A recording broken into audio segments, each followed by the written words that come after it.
Prince Harry elicited some boos when he appeared on the Stephen Colbert show this week, but they didn't appear to be directed at him. The royal took a shot at President Trump during a conversation about Christmas movies. Take a listen. I genuinely thought this was the audition for the Gingerbread Prince Saves Christmas in Nebraska. What? No, I mean, that sounds like a fantastic movie, but you're an actual prince. Why would you want to be in one of those movies? Well, you Americans are obsessed with Christmas movies, and you're clearly obsessed with royalty, so why not? Hold on. Look, I wouldn't say we're obsessed with royalty. Really? I heard you elected a king. That's a fair point. No, he's got a point. While Harry has been in the spotlight for all sorts of issues, from he and his wife leaving the British royal family to their battle with the British government for personal security protection, this is one of the first times that the Duke of Sussex has spoken out on Trump and American politics. I'm caught between the devil and the deep blue sea here, defending the British royal family or President Trump. Irishman, you know. Who's worse? Exactly. I mean, I'm more opposed in principle to the British royal family, but I have lots of objections to the Trump administration. I kind of even though I have a dislike of royalty overall, I tend to slightly defend Harry and Meghan Markle because I dislike their enemies more than I dislike them, including their enemies within the royal family. Look, he's entitled to do that. It's not a bad line. It was obviously a scripted line for him. Fine, I'm not going to get too outraged one way or another over that. I think he could probably use some work on his delivery. His acting abilities, and maybe? I do think it's a bit ironic for any British person to be making fun of our obsession with the royals, especially a member of the royal family. That's why we kicked them out of here. Indeed. It's also why he gets big money for his Netflix specials and so forth, right? So there's all that too. The whole thing is ridiculous, you know, and his criticism of the Trump administration probably doesn't have any impact on anybody because I don't think that anybody listens to what he says or thinks about American politics. He's a celebrity. People follow. I think there might be a split in the U.S. similar to there is in the U.K. Like I know there are a lot of people in the U.K. that do think the royal family is important and something to be followed and interesting. And obviously the history of it is grand, but I take the side of that's why we kicked them out. Yeah, no, we're in agreement on that for sure. You know, look, you can have, as everyone does, different views on individual members of the royal family.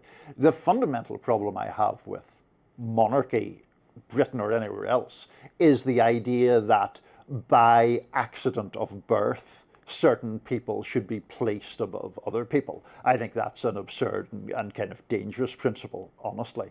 Now, as far as Harry and Meghan are concerned or whatever, I think it's interesting their attempt to remake themselves as celebrities, as you say, really trying to sort of make use of not only traditional media, but a kind of social media type role that I think was looked down upon a bit when they were more in the royal family by, Buckingham Palace, as you would imagine, has a very rather staid way of going about these things and all of that.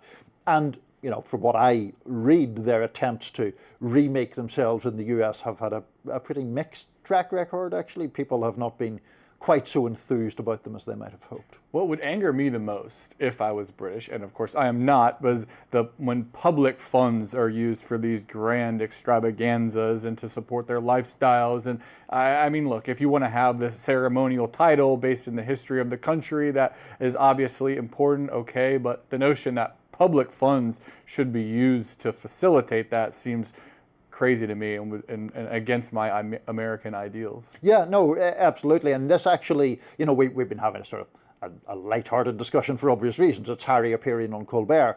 But there is another strand of this story at the moment which is more serious, which is the former Prince Andrew, who, of course, has a whole Epstein-related controversy around him, having to, well, been essentially evicted from the mansion that he lives in because he has to give up the title, and the royal family's trying to distance itself from him.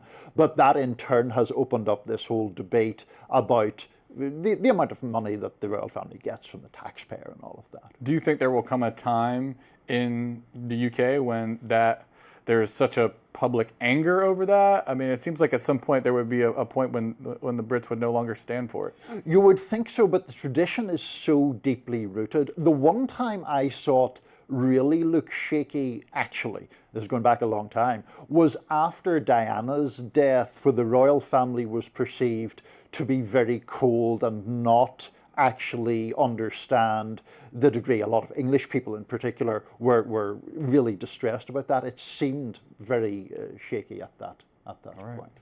However, that does it for us on Rising Live. Thank you for joining us at short notice, Drew. It's been great to be with you. And look out for more exclusive YouTube content coming your way.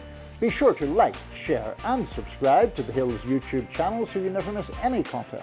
And for those of you who like to listen while on the go, we are now available anywhere